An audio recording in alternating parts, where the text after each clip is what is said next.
A Rainy Night in Ancient Rome. Section 1. Welcome to the Rain.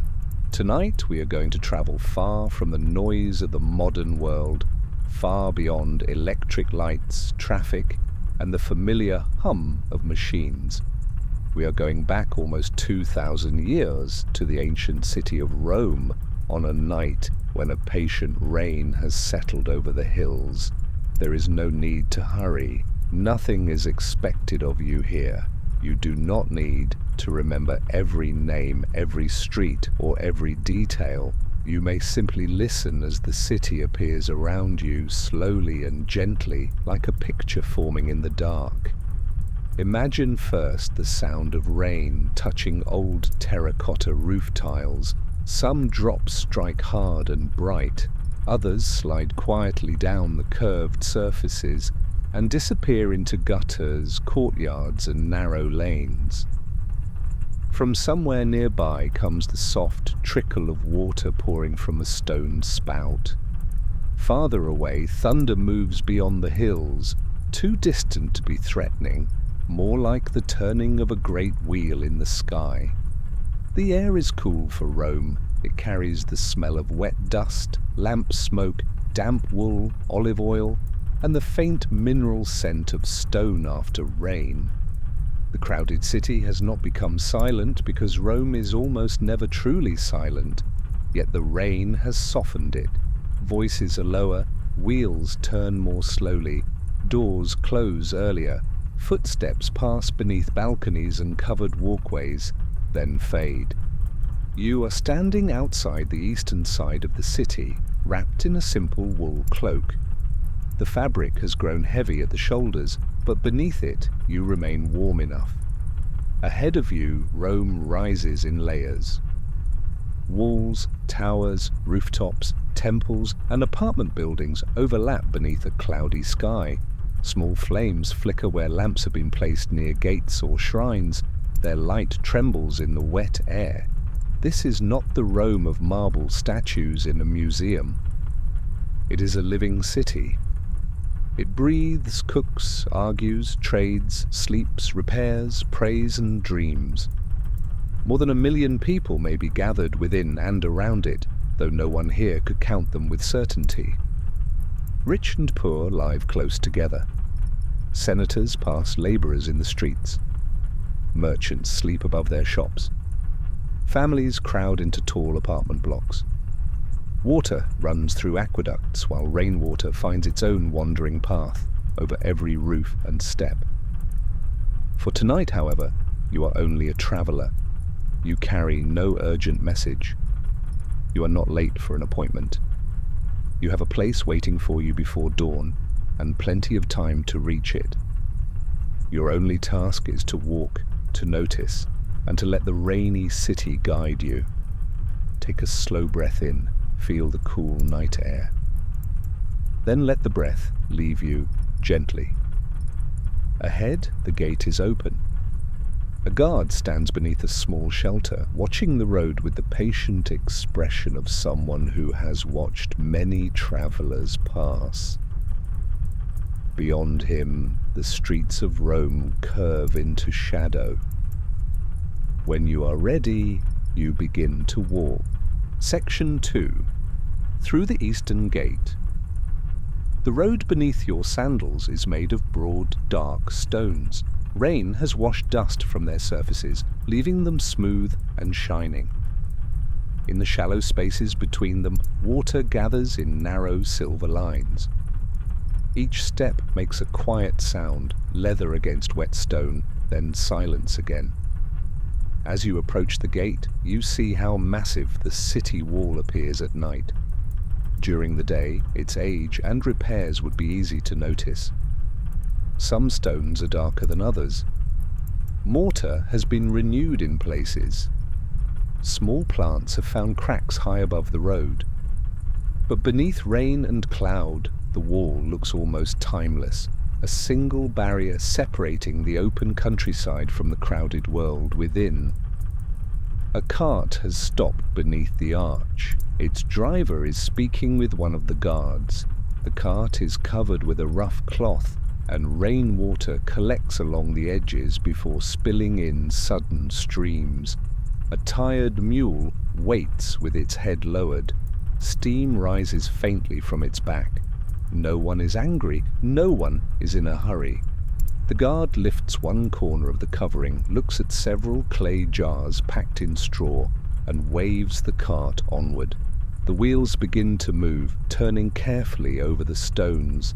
Their wooden rims creak. The mule's hooves make a slow, hollow rhythm beneath the arch. Then it is your turn. The guard glances at you, at your cloak, and at the small bag you carry.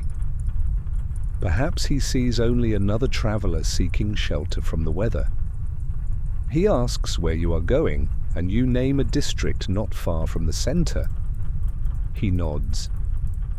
There are many strangers in Rome: traders, pilgrims, petitioners, craftsmen, sailors, servants, soldiers, and people who had come simply because the city draws them. You pass beneath the gate. For a moment, the rain sounds different. The stone arch gathers every drop and every footstep, making them fuller and deeper. Water taps against the roof of the passage. A lamp burns in a niche, its flame protected by a small bronze cover. Beside it, someone has placed a tiny offering at a household or roadside shrine, a few flowers darkened by rain, and a small cake that has begun to soften at the edges. Beyond the arch, the city opens before you. The first street is wider than you expected, though buildings still press close on both sides. Their lower levels are shops and workshops, most now closed with wooden shutters.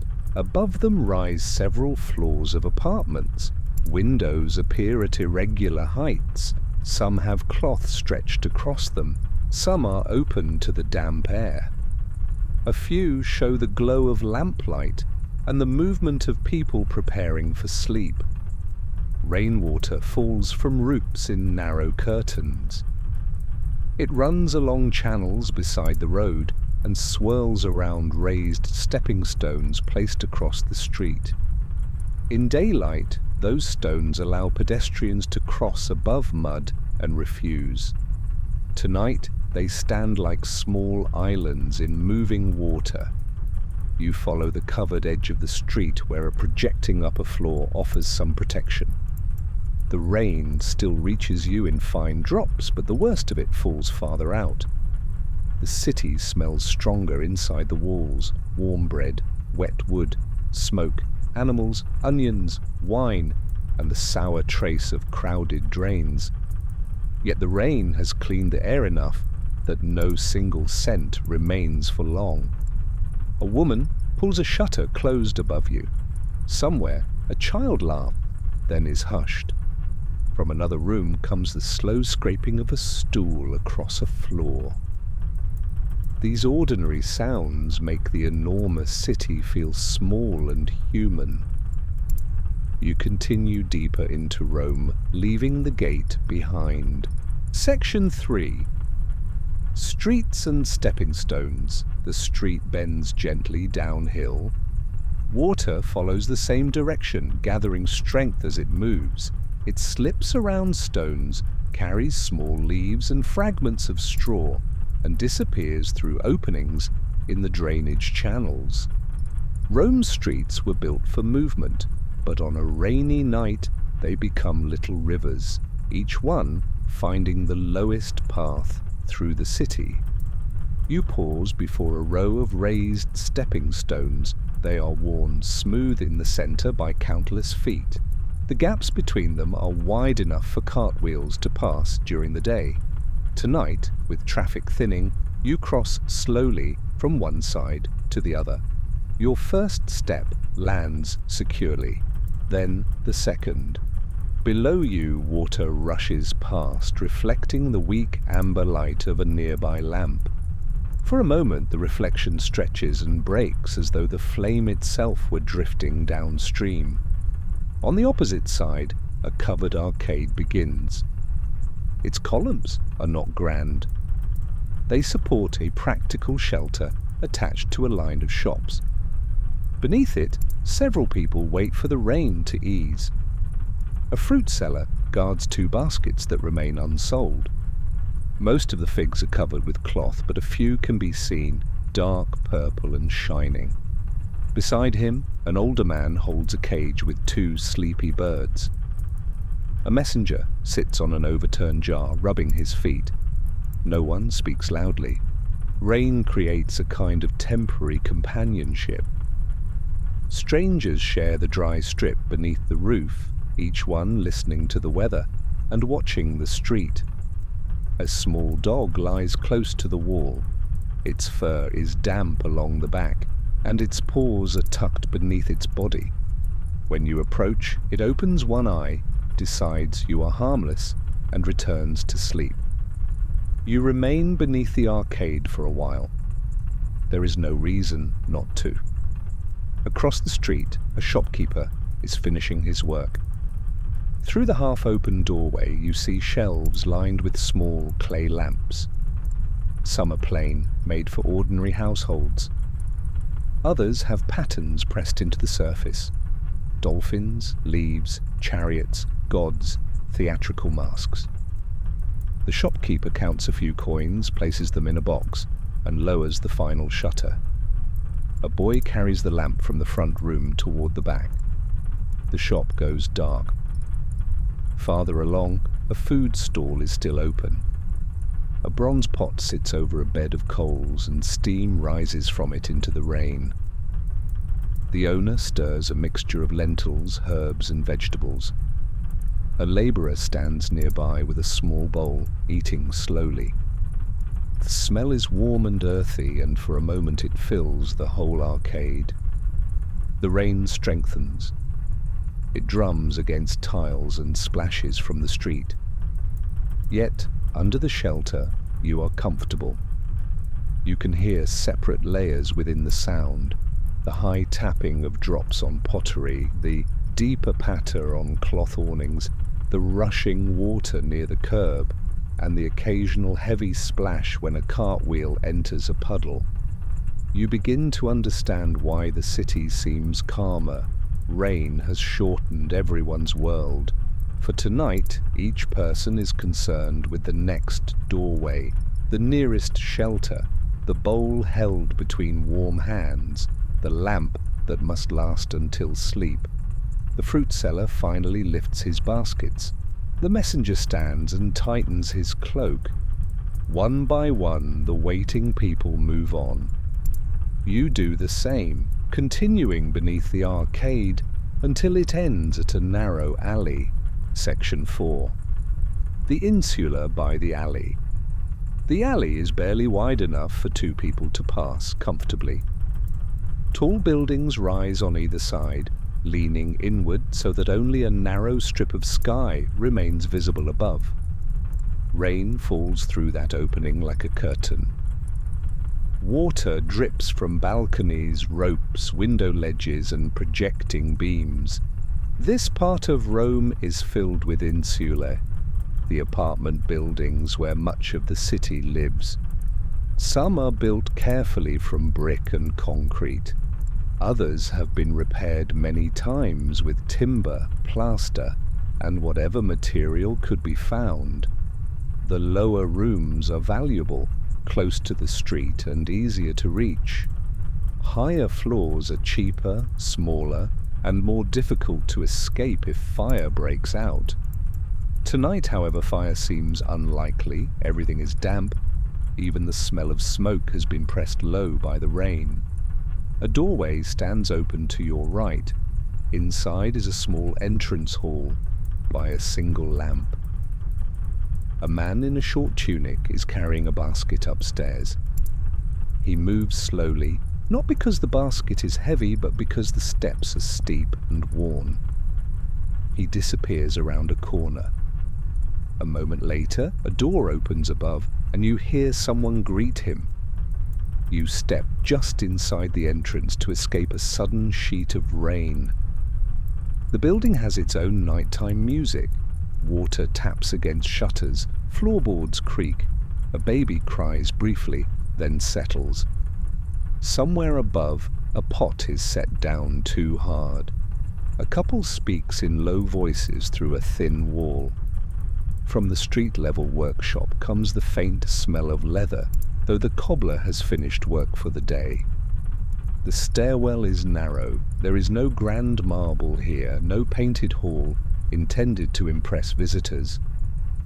The walls are rough, marked by hands and years of use. Yet someone has placed a small image of a household spirit near the first landing. A tiny flame burns before it. The offering dish contains a few grains and a drop of wine. A woman descends carrying an empty water jar. She has wrapped a shawl over her hair.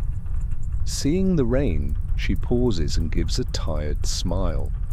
The public fountain is only a short distance away, but tonight, even that small journey requires patience. She waits beneath the doorway beside you, listening for a softer moment in the storm. At last the rain lessens slightly. She steps out, lifts the jar against her hip, and moves carefully over the stones. You remain a little longer. Above you, many people are preparing to sleep in very little space. Mats will be unrolled. Cloaks will become blankets. Oil lamps will be pinched out to save fuel. Windows will be covered against the damp. Some families will sleep together in one room, surrounded by tools, baskets, jars, and the objects of daily work. Others will rent only a corner or a bed used by different people at different hours. Rome can appear magnificent from a distance, but much of its life is contained in rooms like these, warm, crowded, imperfect, and full of small routines. The man with the basket begins descending again. He carries nothing now. He notices you near the door and gestures toward the rain with a shrug, as though the weather were a joke shared by everyone. Outside, the downpour has become steady rather than fierce. You thank him for the shelter and return to the alley. Section 5, Supper by Lamplight. At the end of the alley, a small doorway opens onto a room that serves food. It is not a formal dining hall, and it is not meant for the wealthy. A stone counter faces the street. Round openings in its surface hold large jars, some containing wine, others olives, beans, or prepared dishes kept warm near the coals. The shutters are not yet closed.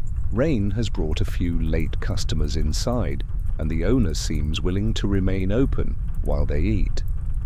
You enter. The room is warmer than the street. Your cloak releases the smell of wet wool.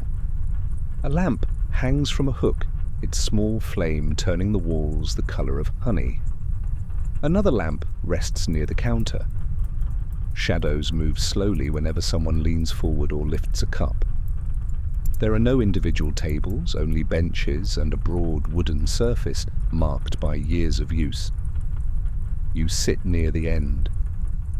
The owner places a simple bowl before you. Lentils cooked with leek and herbs, a piece of coarse bread, and a few olives. The food is plain, but after the cool rain it feels generous. You tear the bread and dip it into the broth. Steam touches your face. The lentils are soft. There is a little vinegar, perhaps some cumin, and enough salt to make the warmth linger on your tongue. Around you, conversation rises and falls. A porter complains about a delayed delivery near the river. Two men discuss the price of oil. A woman in a faded red cloak listens without joining them, turning a cup slowly between her hands. Near the doorway, a young apprentice has fallen asleep sitting upright, his chin resting on his chest. The owner knows most of them. He answers one customer, refills another cup, and nudges a brazier with an iron tool. Sparks glow briefly, then disappear. Rainwater runs from the awning outside in a continuous stream. Each time the door curtain moves, cooler air enters the room. The lamps bend slightly, recover, and continue burning. You eat slowly. In wealthy houses, dinner might continue for hours, with reclining guests, multiple courses, music, conversation, and servants carrying dishes from the kitchen. Here, supper is practical. It marks the end of labour. It offers warmth, a place to sit, and a few moments among other people before everyone climbs a stair or crosses a dark street to sleep. The porter finishes first. He wipes the bowl with the last of his bread and pulls his cloak around him. The two men arguing about oil decide they agree after all. The woman in red leaves a coin near her cup and slips quietly into the rain. Soon only you, the owner, and the sleeping apprentice remain. The owner begins covering the jars in the counter. One by one, he lowers clay lids into place. The motion is careful and familiar. At last he wakes the apprentice, who blinks in confusion and then stands to quickly. Together they prepare to close. You finish the final olive, leave payment on the wooden surface, and rise. Your cloak is still damp, but the food has left a calm warmth within you. Outside, Rome waits beneath the rain, darker now and quieter than before. Section 6. Preparing the sleeping room. You leave the food shop and cross beneath a low arch into another courtyard. The rain is gentler here, broken by roofs and balconies before it reaches the paving stones. A fig tree grows from a square of earth near the centre. Its leaves shine darkly in the lamplight, and every few moments one releases a large drop that falls with a soft, heavy sound. A family lives in the rooms above the courtyard. Through an open shutter, you can see them preparing for the night. Their home is modest, one main room, a small storage space, and a corner where food is cooked over a portable brazier. The father has returned from work with rain on his tunic. The mother is folding cloth. Two children are gathering wooden toys from the floor. Nothing about the scene is arranged for an audience. It is ordinary, and because it is ordinary, it feels peaceful. The older child shakes out a sleeping mat and lays it against the wall. The younger one carries a bundle of blankets that nearly hides his face. Their mother checks the shutters, pulling one closed and fastening it with a wooden bar. The other remains slightly open to let smoke and damp air escape. A lamp burns on a low shelf. It contains only a little oil. The wick has been trimmed so the flame stays small. Light is useful, but oil costs money, and darkness is not considered an enemy. Night is simply part of the day's rhythm. The father removes his wet outer garment and hangs it from a peg. Beneath it, his shoulders relax. He rubs his hands near the brazier, though the coals are already fading. The family will not waste fuel by keeping it alive until morning. You cannot hear every word they speak, but their tones are soft. One child asks a question. The father answers with a short story, perhaps something that happened at work, perhaps a tale he has told many times. The children listen while arranging themselves beneath the blankets. In Roman homes, beds vary greatly. The wealthy may sleep on carved wooden frames with woven supports, mattresses stuffed with wool and fine covers. Others sleep on simple couches, benches, pallets, sacks filled with straw, or mats spread directly on the floor. Comfort depends on money, space, season, and habit. Here, the parents share a low bed frame. The children lie nearby. Their closeness gives warmth. It also makes privacy rare, but privacy is not expected in the way it might be in another age.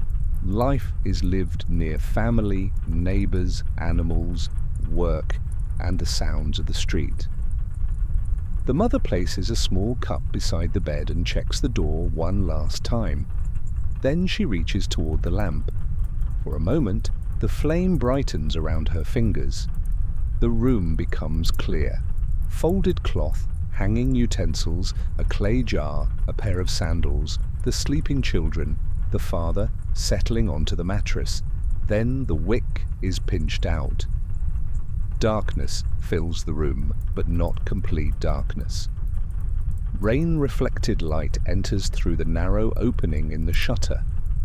The shapes inside remain faintly visible. Someone shifts beneath a blanket. A floorboard creaks. After that, the family grows still. You move quietly away from the courtyard, carrying with you the calm of that small room. Section 7. Rain on tile and timber. The next street climbs toward higher ground. The slope is gradual, but you feel it in your steps. Water moves in the opposite direction, flowing past you in thin streams. The rain has washed away the day's heat. Your breathing feels easy in the cooler air. Above, Rome is a patchwork of roofs. Some are covered with terracotta tiles fitted in overlapping rows. Others have flat sections where families store jars, dry cloth, or sit during warm weather. Timber balconies project over the street. Awnings hang folded and dripping. Gutters carry water toward spouts shaped like simple channels or animal heads. You stop beneath one of these spouts just before it releases a sudden sheet of water. It crashes onto the stones where you would have stepped. The sound is loud for only a moment, then merges again with the rest of the storm. Rain reveals the different materials of the city. Brick darkens to a deep red, marble becomes pale and reflective, wood turns nearly black, painted plaster glows wherever it has been protected beneath an overhang. Bronze doors and fittings collect beads of water that tremble before falling. You pass a workshop where a carpenter has left several boards under shelter. Their fresh-cut scent rises through the damp air. Nearby, bundles of firewood are stacked above the ground on stones, protected by a covering of hide. Every household depends on fuel, and dry wood is valuable after days of rain. From an upper floor comes the steady dripping of water into a basin. Someone has placed it beneath a leak. The drops arrive at irregular intervals, one, then another, then two, close together. A tired voice mutters. The basin is moved, the pattern changes. Buildings in Rome require constant attention. Roof tiles slip, plaster cracks, wooden beams swell, drains clog, landlords promise repairs, tenants complain. Workmen arrive, sometimes quickly and sometimes not. The city's grand monuments may seem permanent, but most people live among structures that are always being mended. A flash of distant lightning turns the clouds silver. For an instant, the roofs, balconies, columns and chimneys stand sharply against the sky. Then darkness returns. The thunder follows much later, low and rolling. You count the space between light and sound without needing to know the number. The storm is still far enough away. You find a sheltered stairway leading to a small terrace. From there, you can see across several blocks. Hundreds of roofs descend toward the center of the city. Lamps appear like scattered embers. The rain blurs their edges so that each flame is surrounded by a soft halo. Somewhere below, a door closes. Somewhere else, a man calls to a neighbor before pulling in a line of laundry left too long outside. A woman laughs from a covered balcony. The sound is brief, then gone. You stand for a while, watching water move across the city. It falls from the sky, touches tile and timber, enters courtyards, runs down walls, gathers in channels and continues toward the low ground. The same rain touches palaces and tenements, temples and workshops, statues and stable roofs. For one night it connects every part of Rome with the same patient rhythm. When you descend the stair again, your steps feel slower than before. Section 8. Toward the Forum. The streets widen as you approach the center of Rome. Buildings become more formal. Shop fronts give way to public halls, arches, porticos and shrines. Even in darkness, you sense that you are nearing a place where the city presents its grandest face. During the day, the Forum is crowded with advocates, officials, clients, merchants, priests, messengers, and curious visitors. Speeches compete with bargaining. Sandals strike stone in every direction. Litters pass through narrow spaces. Men in white bordered togas move between temples and basilicas, followed by assistants carrying tablets and documents. Now, rain has emptied much of it.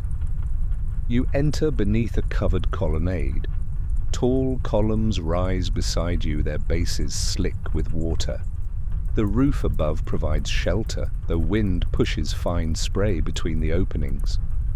Your footsteps echo along the stone floor. Across the open space, the Forum lies under a thin sheet of rain. Puddles gather in worn places. Water streams from temple steps. Statues stand motionless, their bronze surfaces shining. The buildings around the square appear larger at night because their upper edges disappear into cloud. A single lamp burns near a guarded doorway. Another glows beneath an arch. Otherwise, the darkness is soft and blue-grey, broken whenever lightning moves behind the clouds. You walk slowly along the edge. The paving stones beneath your feet have carried generations. Triumphs have crossed them. Accused men have been led over them. Petitioners have waited on them before sunrise. Children have followed parents through the crowds. Vendors have spilled wine and oil across them. Rain has fallen here through countless nights, smoothing sharp corners one drop at a time. Near the rostra, where speakers address the people, water gathers along the base. The platform is empty. No voice commands the square, no applause rises. The rain speaks instead, tapping against stone, metal, and wood with 1,000 small sounds. You imagine how strange this quiet would seem to someone who knows the Forum only by day. A place built for public life has become private. The statues seem to keep their own company. Columns vanish upward into shadow. Doorways hold darkness rather than crowds.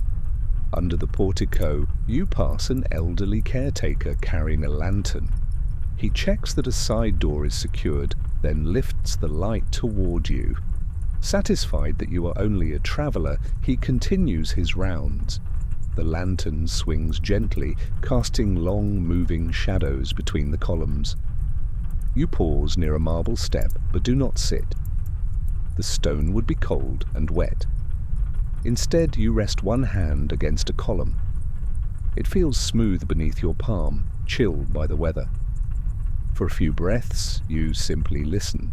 Rain on the roof above you, rain in the open square, water trickling from a carved drain, the fading steps of the caretaker, the distant murmur of the city beyond the Forum. Then you continue, following the colonnade toward the temples. Section 9. Temples, Statues, and Shadows. The temple steps rise ahead of you, broad and pale beneath the rain. Water descends them in narrow lines, following grooves worn by feet and weather. At the top, heavy doors remain closed. The sacred interior is dark, but a small lamp burns near the entrance, protected within a metal frame. Roman religion is present everywhere in the city. Great temples honor major gods, but smaller acts of reverence fill ordinary life. A traveller may touch a shrine before beginning a journey. A merchant may promise an offering if business goes well. A family may leave food or wine for household spirits. Soldiers, sailors, artisans, mothers, officials, and enslaved people all carry different hopes to different gods. Tonight, the rain has left fresh offerings glistening near several shrines. A wreath hangs beneath a roof where it remains partly dry. Small clay figures stand beside a dish of grain. Someone has placed a few coins near the base of a statue, perhaps in thanks, perhaps in request. You walk beneath another portico. Above you, the painted ceiling is barely visible. Red, blue, and gold shapes appear and disappear in the lamplight. The columns create repeating intervals of shadow, each one like a doorway into the dark. A statue of a goddess stands at the end of the colonnade. In daylight, you might study the folds of her stone garment or the expression carved into her face. Now she is mostly silhouette. Rain has darkened one side of the pedestal. Water slides from the edge of her outstretched hand. You do not need to decide what the ancient people believed or how literally they believed it. It is enough to notice that their city is full of meaning. Every hill has stories, every crossroads may hold a guardian, every household has rituals. The boundary between civic life, family life, and sacred life is thin. A priest's assistant appears from a side building carrying a covered lamp. He crosses the courtyard quickly, holding his cloak over his head, and disappears through another door. The brief movement makes the temple complex feel inhabited, even at this hour. Farther on, you find a small shrine at a crossroads. It is painted with figures that protect the neighborhood. The rain cannot reach the image because of a projecting roof. Before it, a flame burns in a shallow lamp. The wick is nearly spent, but it continues. You shelter beside it. The flame bends when the wind enters the street, then rises again. Its light touches the painted faces, the rough wall, and the wet stones below. You imagine the residents who pass this shrine each day, shopkeepers opening shutters, children carrying water, workers leaving before sunrise, neighbors exchanging news, old people resting in the shade. For them, the shrine belongs not to a distant world, but to this corner. It watches the same doorway, the same fountain, the same stones through every season. The rain grows slightly softer. You hear more clearly now the steady footsteps of men approaching from the far end of the street. A patrol is coming. Section 10. The Vigiles on patrol. The men emerge from the darkness in a loose group, carrying lanterns, hooks, buckets, and tools. They are members of the Vigiles, Rome's night watch and firefighting force. In a city crowded with timber floors, open flames, braziers, workshops, and oil lamps, fire is one of the greatest dangers. Even on a wet night, they continue their rounds.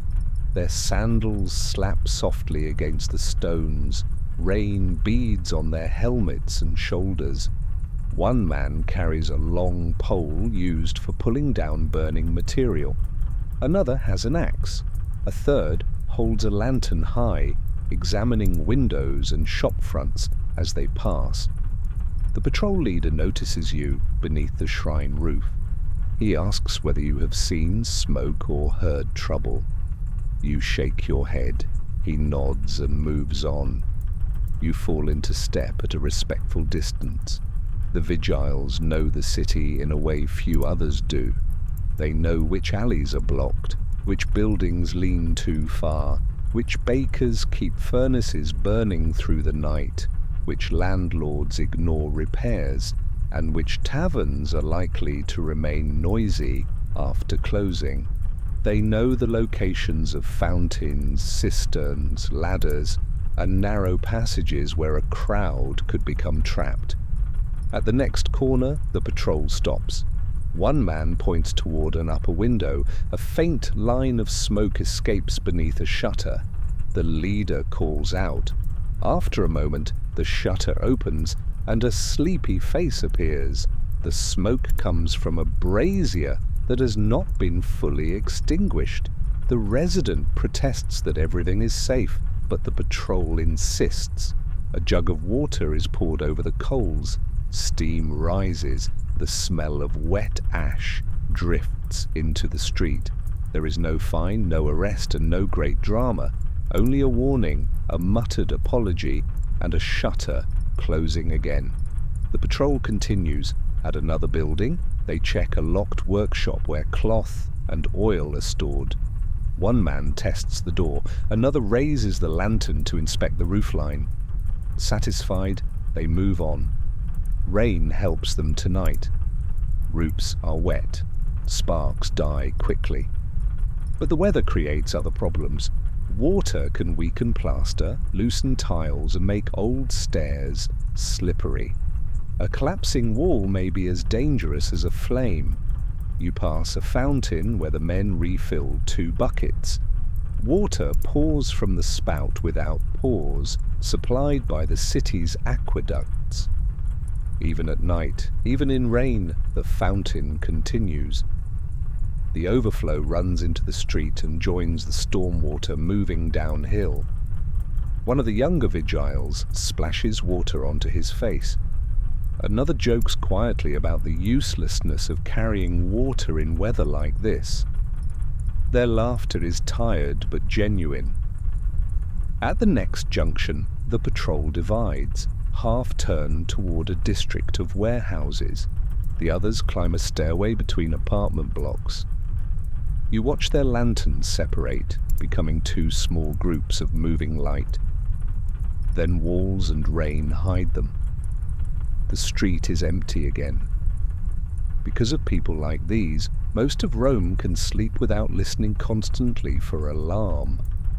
The city is never completely safe, but through routine, watchfulness, and many unnoticed acts, it makes the night manageable. You continue toward the smell of bread. Section 11. The bakeries at midnight.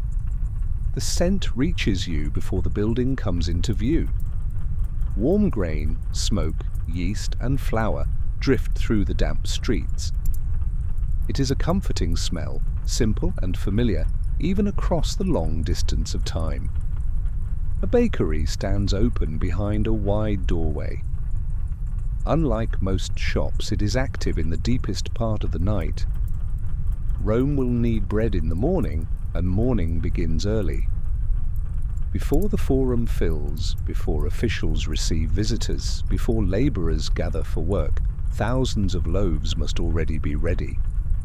You pause outside, sheltered by the edge of the roof. Inside, the room glows orange. A large oven occupies one wall. Its opening is dark except when a baker uses a long, wooden tool to move loaves or arrange the heat. Nearby stand heavy mills made of volcanic stone. During the day, animals or workers may turn them to grind grain. Now the grinding has mostly finished, and sacks of flour wait near the mixing area. Several bakers work without unnecessary conversation. One shapes dough on a broad table dusted white. Another cuts round loaves into sections so they will be easy to divide after baking. A third carries a board toward the oven. Their movements repeat with the confidence of long practice. Flour has settled on their arms, hair, and tunics. It softens their outlines in the lamplight. The room is warm enough that the doorway remains partly open despite the rain. A young worker sweeps the floor. Each stroke of the broom raises a faint cloud that catches the light, then disappears. He pauses to stretch his back and listens to the weather outside. Perhaps he would rather be asleep. Perhaps he is used to this schedule and finds daytime sleep ordinary. Near the wall, a basket holds finished loaves. Their crusts are dark and firm. Some are stamped with marks identifying the bakery. Others have deep lines radiating from the center. By dawn, they will be carried to counters, households, markets, and people waiting for their daily food. Bread in Rome is more than a side dish. For many, it forms the center of the diet, eaten with olives, cheese, vegetables, fish sauce, fruit, or whatever else can be afforded. The city depends on grain arriving by sea and river, on storage warehouses, mills, bakers, porters, animals, officials, and countless workers whose names will never appear in histories. Tonight you see a small part of that enormous system, hands pressing dough while rain falls beyond the door. One baker notices you and offers a piece from a loaf that cracked while baking. It is still warm. You thank him and hold it between your palms before tasting it. The crust is crisp, the inside is dense and slightly sour. There are small grains beneath your teeth because ancient flour is not as fine or pure as modern flour. Yet the warmth is pleasant and the taste belongs perfectly to the hour. You eat slowly while the bakers continue their work. A fresh group of loaves enters the oven. Another group is removed. The cycle repeats: fire, dough, waiting, and bread. Outside, water runs through the street. Inside, tomorrow is being prepared. When you leave, the smell follows you for several steps before the rain carries it away. Section 12. Down toward the Tiber.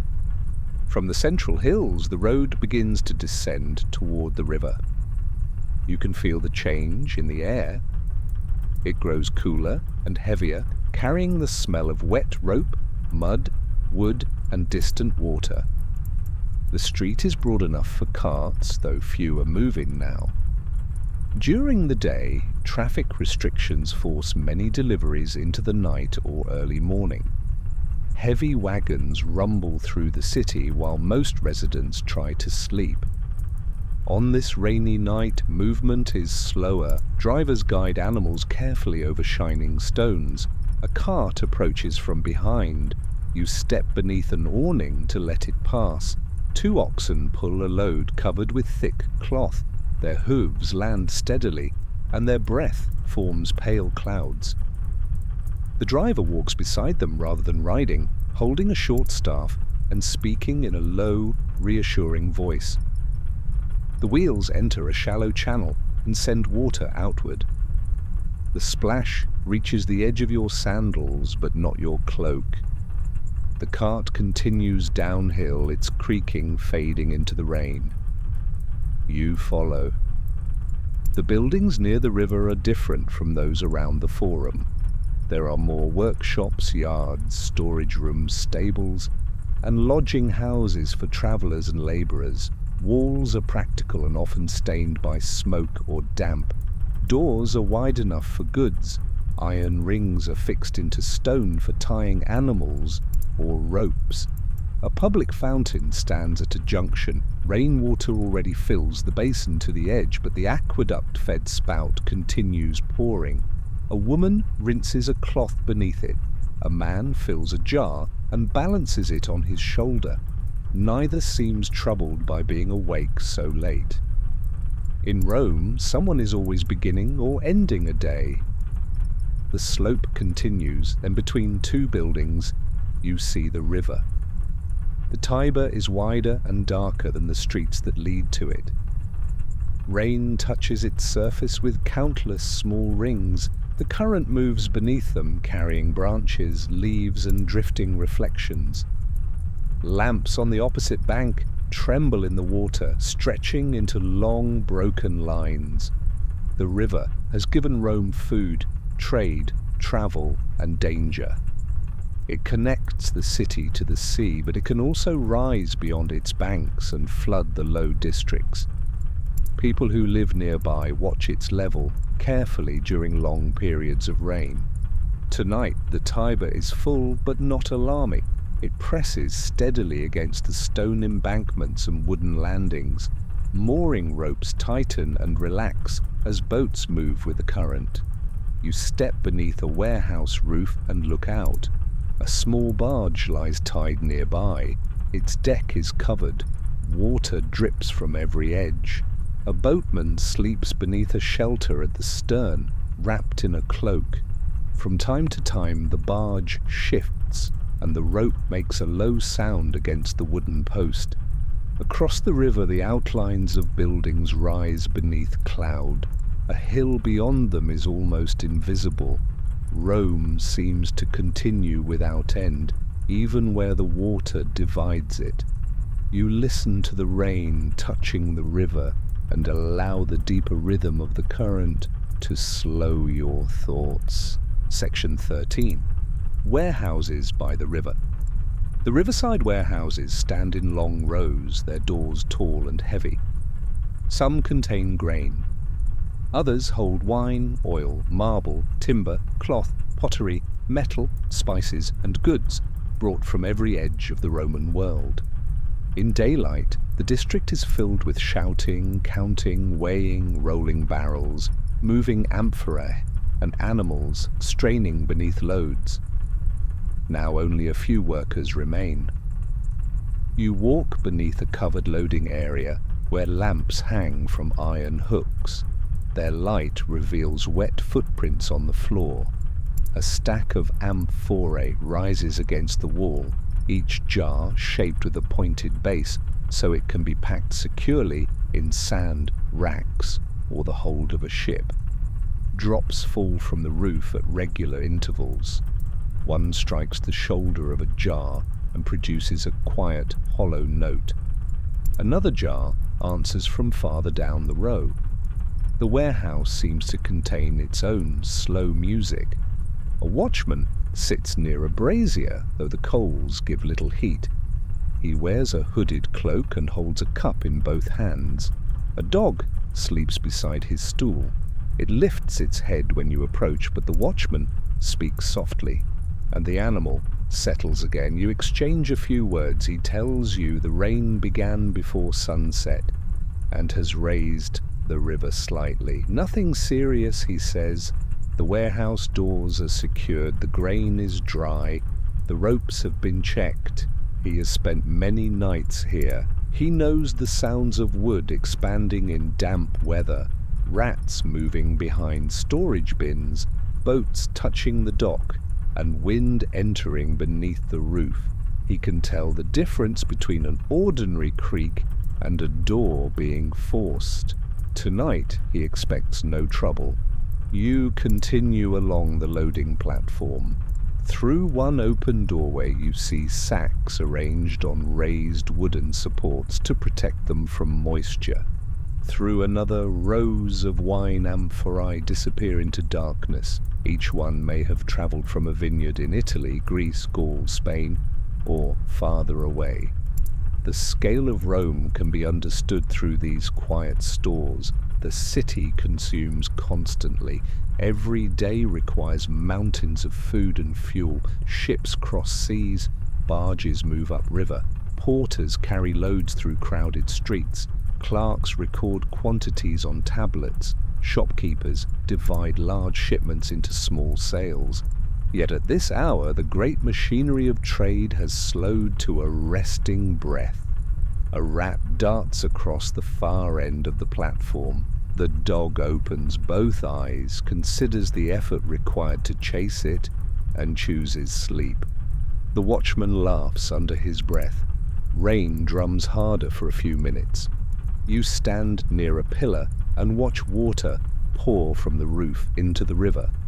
The sound is strong, but sheltered spaces make it feel safe. You are dry. The warehouse walls are thick. The lamps remain steady. At last, you thank the watchman and move on. Behind you, he returns to his cup. The dog returns to its dreams. and the river continues carrying darkness toward the sea. Section 14. The baths after closing. You leave the river district by a road that climbs gently between public buildings. One of them is a large bath complex, closed for the night. During the day, it would be full of voices, footsteps, splashing water, exercise, business, gossip, and the movement of attendants carrying towels, oil, and tools. Now its entrance is nearly dark. A side door stands open while workers finish their tasks. Warm air escapes through it and meets the cool rain, forming a faint mist. You pause beneath the doorway and are allowed to look inside. The first hall is broad and quiet. Lamps reflect on the polished floor. Benches line the walls. A few forgotten drops of water shine on the stone.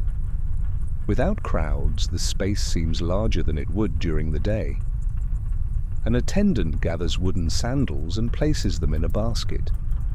Another wipes oil from a bench. Their work is unhurried but thorough. Tomorrow, citizens will return and expect the rooms to be ready.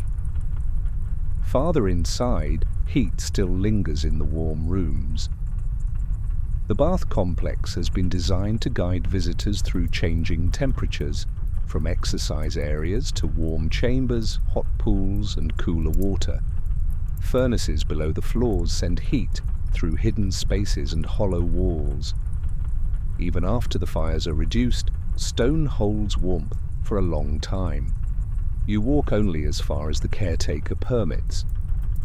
In the warm room, the air smells faintly of olive oil, wet stone, smoke, and herbs.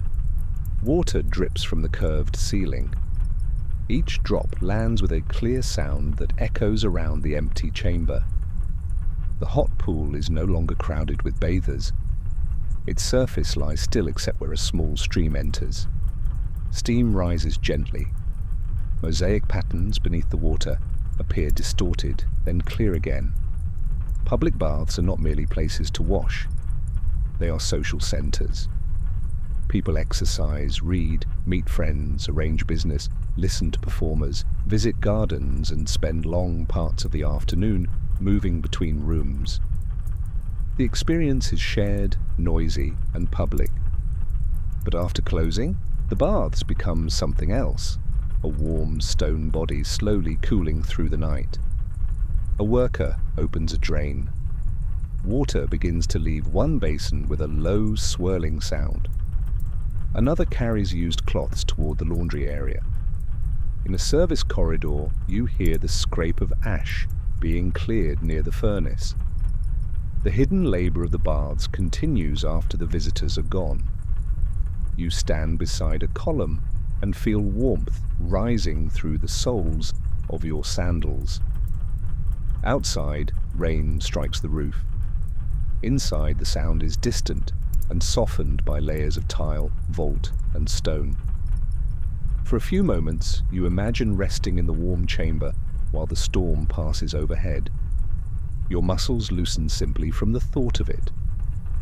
Then the caretaker lowers his lamp slightly, a polite sign that it is time to close. You thank him and return to the night. The cool air touches your face, but the memory of the warm stone stays with you as you begin climbing toward the hills. Section 15. A domus on the Palatine. The road rises toward a quieter district. Walls become higher.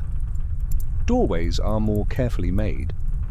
Instead of open shop fronts and crowded staircases, you pass the entrances of private houses belonging to wealthy families.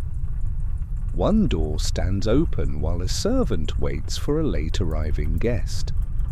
Light spills onto the wet street, revealing a patterned threshold. The servant looks beyond you, sees no one approaching, and steps back beneath the shelter. Through the doorway, you glimpse the interior of a Roman domus.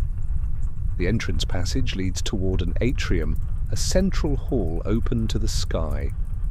Rain falls through a rectangular opening in the roof, and into a shallow pool below.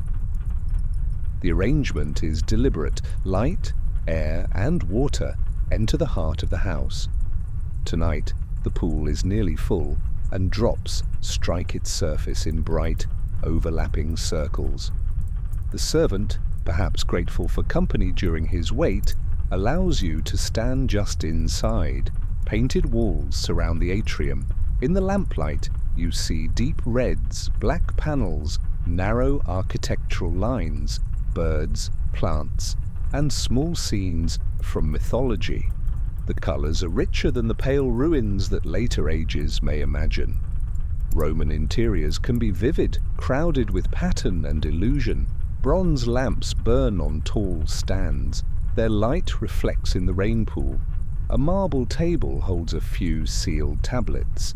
Nearby, wax masks or portraits of ancestors watch from a cabinet, connecting the living household to generations of family memory. Beyond the atrium lies a garden court. Columns frame a patch of darkness filled with leaves. Water runs from the roof into channels designed to carry it away. A fountain has been turned off because the rain provides enough sound. The household has mostly retired. A distant door closes. Sandaled feet cross a corridor and fade. Somewhere a woman gives final instructions for the morning. Somewhere else, a servant folds dining cushions after the evening meal. The bedrooms are smaller than the grand reception spaces might suggest. Wealth is displayed where visitors can see it, in the entrance, atrium, dining room, garden, paintings, mosaics, and household objects.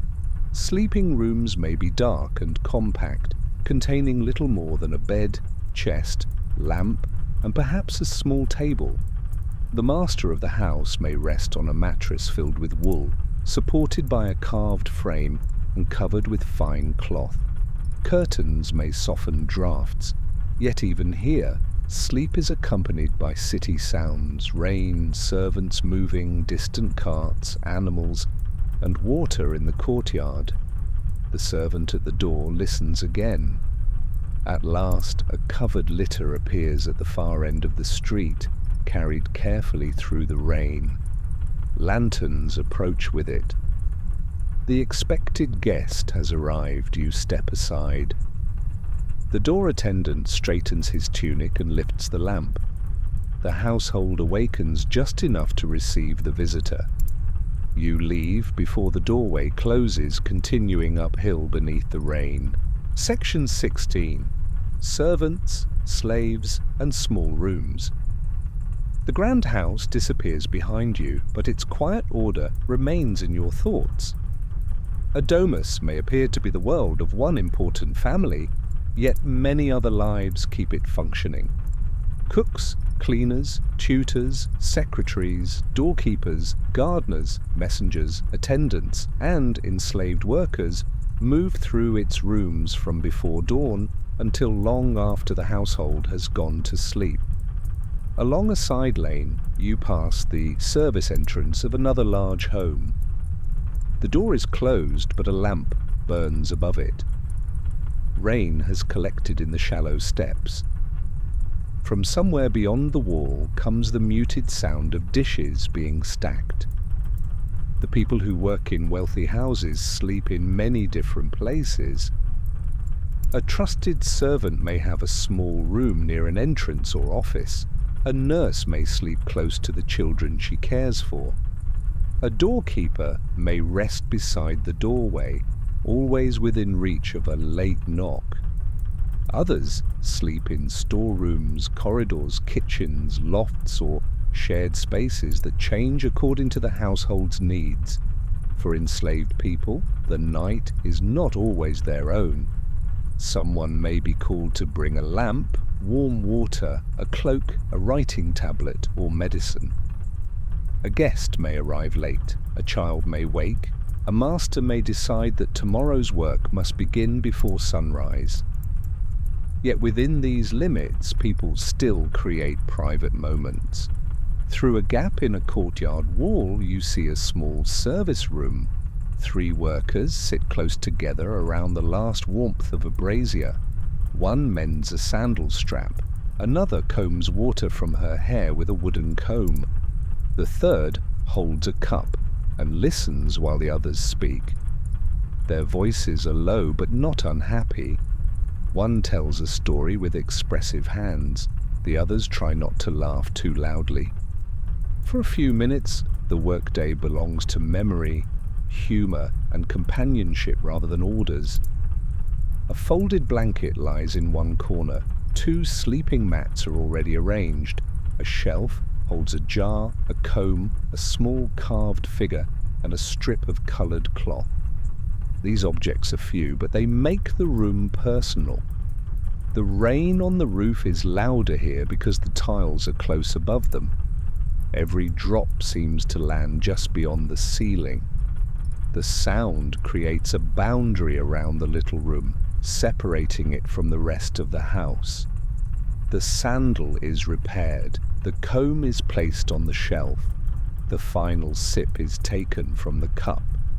One person checks the brazier carefully, breaking apart the remaining coals and covering them with ash. Another bars the door. The lamp is moved nearer to the mats. Their conversation becomes slower. A sentence is left unfinished. Someone yawns. Someone else stretches and lies down. You turn away before the light is extinguished. History often remembers emperors, generals, and senators more easily than the millions who carried water, prepared food, cleaned rooms, raised children, copied letters, tended gardens, and maintained the daily life of Rome. But the city could not exist without them. Tonight, behind walls all around you, those lives settle into whatever rest the night allows. Section 17. Gardens in the Storm. Near the crest of the hill you find a long covered walkway overlooking a garden. The gate has been left partly open while a gardener checks the drainage channels. He carries a lantern low to the ground, watching the direction of the water. The garden belongs to a large residence, but from the walkway you can see enough without entering. Rows of shrubs form dark shapes around paths of pale gravel. Cypress trees stand upright against the cloudy sky. Rosemary, laurel, and myrtle release stronger scents when touched by rain. A fountain sits at the center. It has been turned off, yet the basin overflows. Rainwater spills evenly from its rim, making a soft, circular curtain. Small lamps beneath the portico reflect in the moving surface. The gardener clears leaves from a stone channel with a short wooden tool. At once, trapped water escapes and rushes toward a lower drain. He watches until the flow becomes steady, then moves to the next corner. Gardens in wealthy Roman houses are carefully arranged spaces. They offer shade, fragrance, art, and the illusion of distance from the city. Painted garden rooms may extend the effect, covering walls with images of fruit trees, birds, fountains, and blue sky. Even when the real city crowds close beyond the walls, the household can look inward toward leaves and columns. Tonight, the storm has transformed the garden. Paths are glossy, roses bend beneath water. Ivy clings darker to the walls. A marble statue near the fountain shines as though newly polished. Lightning flickers beyond the roofline. The thunder arrives sooner than before, not violent but close enough to make the garden seem to pause. The gardener lifts his head.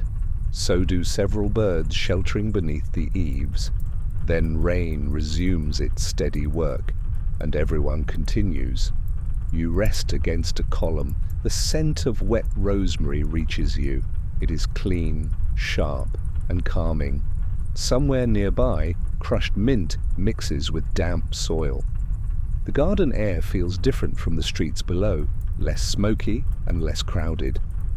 A peacock shelters under a covered section near the far wall. Its long tail is folded, the brilliant colors subdued in darkness. It watches the rain with the serious expression of a guard who has been given a task it does not understand. The gardener finishes the last channel. He places the tool in a small shed and checks the latch. Before leaving, he walks once around the fountain, looking for fallen branches or damaged plants. Satisfied, he raises the lantern toward you in farewell. Soon you are alone beneath the portico. Rain falls across the garden in fine silver lines. Water gathers on leaves until each leaf releases a drop and rises slightly, only to begin gathering water again. The process repeats without hurry. You breathe in the cool, herbal air. For a while, there is no need to continue walking. The city below is hidden by walls and weather. Here there is only the garden, the rain, and the soft overflow of the fountain.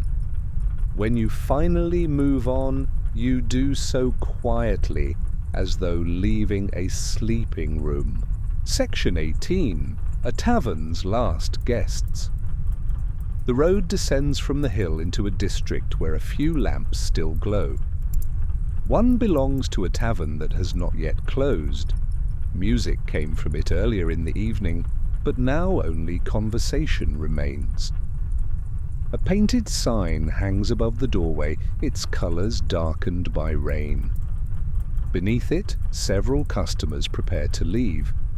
One fastens his cloak, another searches for a sandal that has somehow moved beneath the bench.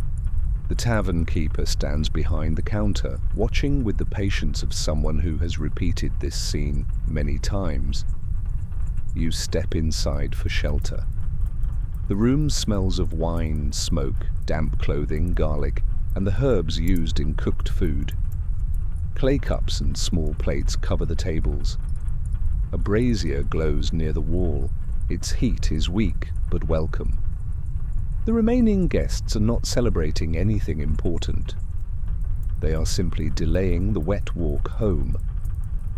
A mason tells a story about a wall that collapsed before it was finished. A clerk insists the mistake was probably caused by poor measurements. The mason replies that clerks believe all problems can be solved with a tablet and a stylus. The others laugh softly. Near the door, two sailors play a simple counting game with knuckle bones. The pieces click against the table. One sailor wins, gathers them, and offers another round. The loser shakes his head and finishes his cup instead. The keeper brings you watered wine without asking many questions. It is common to dilute wine, and this cup is mild. You hold it for warmth more than taste. On the wall are scratched names, numbers, jokes, and marks left by earlier customers. Some may be messages, some may record debts. Others may have no meaning beyond the moment they were made. Public walls across Rome carry the voices of ordinary people in charcoal, paint, and scratched lines. Outside, a group passes beneath the window, singing badly but cheerfully. Their voices fade around a corner. The tavern keeper begins clearing plates. This is understood as a signal. The mason reaches the end of his story. The clerk pays. The sailors gather the knuckle bones. Cloaks are wrapped tightly, and one by one the guests step into the rain. Soon the room becomes quiet. The keeper pours the remains of several cups into a waste jar. He wipes the counter, covers a pot, and checks the fire. His assistant carries empty dishes into a back room. The routines resemble those of the food shop earlier in the evening, but the night now feels deeper. You return your cup. The keeper lifts the wooden bar beside the door, ready to secure it after you leave. He points you toward a sheltered route that will take you around the lowest flooded street. You thank him and step outside. Behind you, the door closes. The bar falls into place with a solid, wooden sound. A moment later, the tavern lamp disappears. The street belongs to rain again. Section 19. The deepest hour. There comes a time in every night when the city seems to release its hold on wakefulness. The final customers have gone home. The earliest workers have not yet begun. Even the carts become less frequent. This is the deepest hour. You walk along a road bordered by high walls. The rain has softened to a fine mist. Water still drips from roofs and trees, but the sky no longer seems heavy with new downpours. Your cloak is damp, your sandals are wet, and your steps have slowed. Yet you are not uncomfortable. The city has carried you for many hours, offering shelter, warm food, lamplight, and the quiet company of people ending their days. A cat crosses the road ahead of you. It pauses beneath a doorway, looks back, and disappears through a gap. Far away, a watchman calls the hour. His voice travels strangely through the wet streets, clear at first, and then faint. Another call answers from a different district. You pass a small square with a fountain at its center. No one is drawing water now. The basin reflects a patch of lighter cloud. Stone benches circle the edge, washed clean by rain. You sit beneath the covered side of the square. For the first time since entering Rome, you remain completely still. The city continues around you, but gently. Water falls from a gutter. A horse shifts in a stable. Someone coughs behind a shutter. A lamp flickers in an upper room and goes out. You think of all the people sleeping within a short distance, families in high apartments, bakers near their ovens, watchmen beside warehouses, boatmen on barges, servants near doorways, wealthy citizens behind painted walls, travelers in rented rooms, soldiers in barracks, children beneath blankets, dogs curled under benches. Each sleeper holds a different Rome in the mind. For one person, the city is opportunity. For another, it is duty. For another, hunger, ambition, loneliness, faith, danger, family, or home. No single view contains it all. And now, while they sleep, the city belongs partly to the rain. The rain smooths the streets and darkens the walls. It gathers dust from statues and carries leaves from gardens.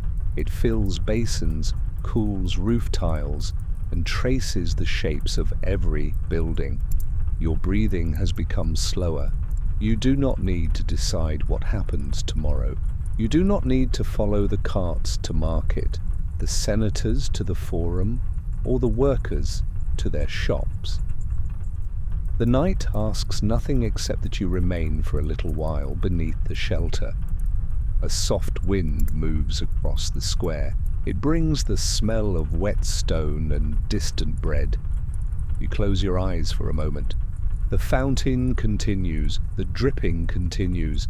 Somewhere beyond the walls, the Tiber moves toward the sea. When you open your eyes again, the eastern sky is still dark, but it is no longer black. Section 20. Dawn after rain. The change begins so gradually that you notice it only after it has already happened. The clouds above the rooftops have become grey rather than dark. The lamps that seemed bright an hour ago now appear small and pale. Rain has nearly stopped. Drops continue falling from eaves, balconies, and leaves.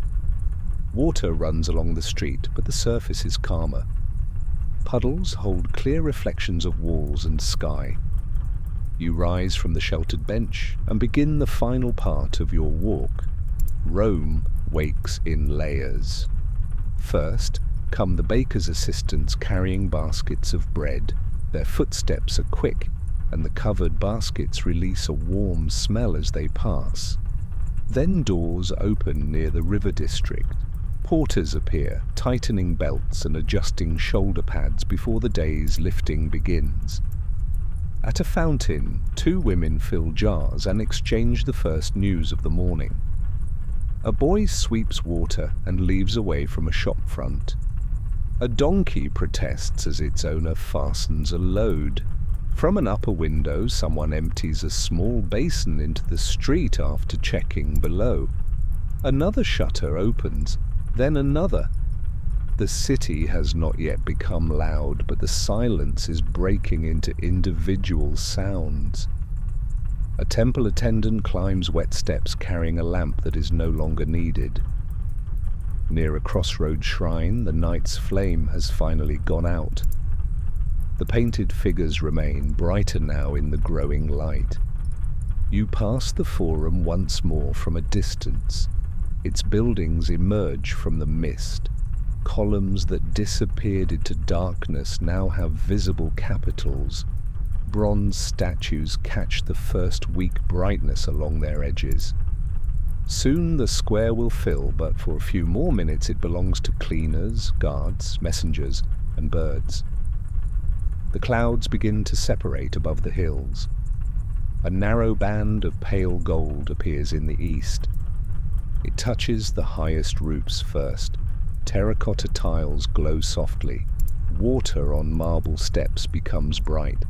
The city seems newly made, though every wall carries years of weather and use. You stop near an overlook.